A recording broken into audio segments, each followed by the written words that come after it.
Picture this, a waiter, dripping with arrogance, hurls a snide insult at a larger-than-life customer, unaware that this man, Big Shaq himself, secretly owns the very restaurant they're standing in. What unfolds is a roller coaster of jaw-dropping twists, raw emotion, and a masterclass in humility that'll leave you speechless. Buckle up for a 5,000-word tale of pride, power, and redemption that'll keep you glued to the page. If you love stories that shock and inspire, hit that subscribe button now to join our community of story lovers across the USA, and don't miss out on more epic narratives like this one. Story waiter who insulted Big Shaq didn't know he owned the restaurant. The evening was alive with the hum of London's upscale dining scene, where the clink of champagne flutes and the murmur of polite conversation filled the air at Lucille, a Michelin-starred restaurant nestled in the heart of Mayfair. The chandeliers cast a warm golden glow over crisp white tablecloths. The scent of truffle-infused dishes wafted from the kitchen. At the center of it all was Marcus Tate, a 28-year-old waiter with a sharp jawline, a sharper tongue, and an ego that could eclipse the moon. Marcus had been at Lucille for 3 years, long enough to know he was the best at what he did, serving tables with a practiced charm that masked his disdain for the pretentious clientele who frequented the place. He moved through the dining room like a conductor, orchestrating orders and complaints with a flick of his wrist. But tonight, something was off. A new customer had just walked in, and Marcus's radar for trouble pinged immediately. The man was impossible to miss. He stood well over 6 feet, broad-shouldered, with a presence that seemed to suck the oxygen out of the room. He wore a tailored black suit, but it was the way he carried himself, confident, almost regal, that made heads turn. His voice, deep and resonant with a faint South London accent, boomed as he greeted the hostess with a wide grin. "Table for one, love. Somewhere with a view." Marcus, stationed near the bar, squinted at the man. He looked familiar, but Marcus couldn't place him. Probably some wannabe influencer, he thought, rolling his eyes. The restaurant was packed with them these days, self-proclaimed celebrities chasing clout and free meals. Marcus had a knack for sniffing out the posers, and this guy, with his flashy watch and oversized personality, screamed "try hard."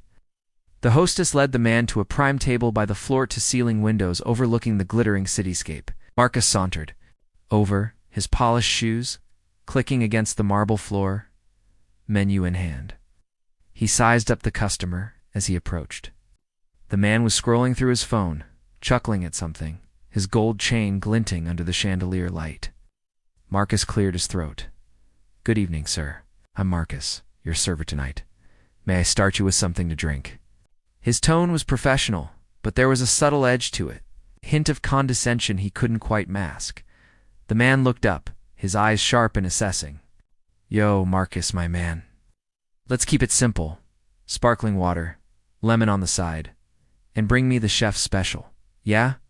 I'm starving." His voice carried a playful lilt, but there was an undeniable authority behind it. The chef's special was a 200-pounds tasting menu, not something people ordered so casually. He scribbled the order, his lips twitching into a smirk. "Right away, sir," he said, his voice dripping with just enough sarcasm to go unnoticed by anyone. Not paying close attention. But the man noticed. His eyes narrowed slightly, though his smile didn't waver, as Marcus turned to leave. He muttered under his breath, just loud enough for the man to hear, "Big man thinks he's a big shot." It was a risky move, one Marcus had gotten away with before, thrived on these little power plays, asserting his dominance in a world where he felt perpetually undervalued. The man's head tilted, but he said nothing, returning to his phone, with a low chuckle that sent a shiver down Marcus's spine. Something about that laugh felt dangerous. In the kitchen, Marcus relayed the order to the chef, a wiry Frenchman named Julien, who was already sweating under the pressure of a busy night. "Table 12 wants the chef's special," Marcus said, leaning against the counter. Loudmouth in a suit who thinks he's God's gift to dining? Julien barely looked up from his pan of sizzling scallops. "Just serve him, Marcus. Don't start trouble." But Trouble was Marcus's middle name. He'd built a reputation among the staff for his quick wit and quicker insults, always aimed at customers he deemed unworthy of Lucille's prestige. Tonight, though, he'd bitten off more than he could chew. Back in the dining room, the man at table 12 was now chatting with a couple at a nearby table, his laughter filling the space like a warm breeze. Marcus delivered the sparkling water, setting it down with a deliberate clink. "Your chef's special will be out shortly," he said, his tone clipped. The man nodded, his eyes locking onto Marcus's for a moment longer than necessary. "Appreciate it brewed," he said, his voice low and deliberate. Marcus felt a prickle of unease, but brushed it off. He had a job to do, and he wasn't about to let some flashy customer rattle him as the night wore on. Marcus juggled his tables with his usual flair, but his attention kept drifting back to table 12. The man was charismatic, drawing smiles from other diners and even the usually stoic sommelier. Marcus's irritation grew. Who did this guy think he was? The first course of the chef's special, a delicate amuse-bouche of foie gras and fig arrived, and Marcus set it down with a flourish. "Enjoy," he said, but the word came out more like a challenge than a pleasantry. The man took a bite, nodded appreciatively, and then beckoned Marcus closer. "Yo, this is fire," he said, gesturing to the plate.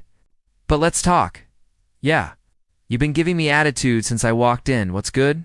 His tone was light, almost playful, but there was a steel edge beneath it. Marcus froze, his practiced smile faltering. "No attitude, sir," he lied. "Straightening up, just doing my job." The man leaned back, his eyes glinting with amusement. "Your job, huh? 8. Cool, we'll see." He waved Marcus off. But the words hung in the air like a storm cloud. Marcus retreated to the server station, his heart pounding. He'd been called out before, but never like this. There was something about the man's confidence, his unshakable calm, that made Marcus feel like he was being sized up for something bigger than a tip. He glanced at his colleague Sarah, a bubbly waitress who'd been at Lucille longer than him. "Who's that guy at 12? He asked, jerking his head toward the table. Sarah peeked over her shoulder and shrugged. "No idea. Looks like he could be someone, though." "You didn't piss him off, did you?" Marcus scoffed, but his bravado was slipping. "He's nobody," he muttered, though he wasn't so sure anymore. The night continued. Marcus delivered course after course to table 12. A perfectly seared scallop, a deconstructed beef Wellington, a sorbet palate cleanser that shimmered like a jewel. Each time, the man nodded approvingly, but his eyes never left Marcus, tracking him with an intensity that felt almost predatory. By the time the dessert course, a chocolate sphere that melted under a pour of warm caramel, arrived, Marcus was sweating. He set the plate down, avoiding eye contact. "Anything else, sir?" he asked, his voice tight. The man leaned forward, his elbows on the table, fingers steepled.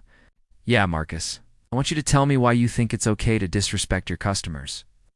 The dining room seemed to hush, though no one else was listening.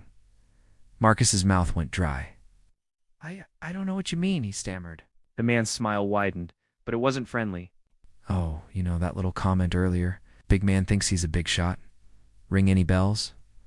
Marcus's stomach dropped. He'd been caught. He opened his mouth to apologize, but the man held up a hand. "Don't. Just listen, Jew. Don't know who I am, do you?" Marcus shook his head, his mind racing. The man leaned back, his voice dropping to a conspiratorial whisper. "Name's Michael Joseph, but you might know me as Big Shaq." The name hit Marcus like a freight train. Big Shaq, the Big Shaq, the viral sensation turned music mogul, whose song "Man's Not Hot" had taken the world by storm a few years back. He'd parlayed his fame into a business empire with investments in everything from fashion to tech. And, as Marcus's blood ran cold, remembered a rumor he'd heard months ago. Lucille had been quietly acquired by a silent investor. No one knew who, but the staff had been told to expect big changes. You're Big Shaq," Marcus croaked, his voice barely above a whisper. The man might call, nodded, his smile now a full-on grin. "And I own this place, Bruv. Every table, every plate, every paycheck, including yours." The words landed like a sledgehammer. Marcus's knees buckled, and he gripped the edge of the table for support. The dining room spun around him, the clatter of cutlery and chatter of diners fading into a dull roar. He'd insulted the owner of Lucille. His career, his life was over. Michael leaned forward, his voice low but firm. You've got two choices, Marcus. One, you walk out that door right now, and you're done. Two, you stick around, and we have a real conversation about respect. Your call. Marcus's mind raced. Quitting meant throwing away years of hard work, but staying meant facing the consequences of his actions. He swallowed hard, his pride warring with his survival instinct. I'll stay, he said finally, his voice barely audible. Michael nodded, as if he'd expected nothing less. Meet me in the office after your shift. We got work to do. He returned to his dessert, dismissing Marcus with,